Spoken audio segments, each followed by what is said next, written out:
બોલે ભક્તિ એને કહેવાય માં કે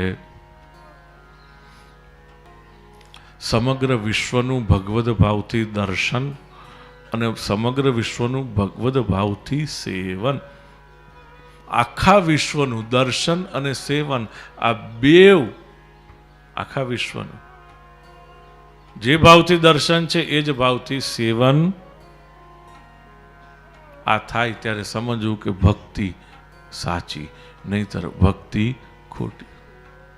આપણે બધા વાતો કરીએ, આમ પેલી તુલસીદાસજીની ચોપાઈ ભલે બોલીએ, સિય રામમય સબ જગ જાની કરાહુ પ્રણામ જોરી જોગ પાન. ખાલી બોલે ન ચાલે, જીવવું પડે. Walk the talk, walk the talk. કૃષ્ણને એટલા જ માટે લીડર કહેવાય છે કારણ કે કૃષ્ણ એ પહેલું એવું વ્યક્તિત્વ છે કે જે આચરણ કરીને જીવીને બતાડે છે.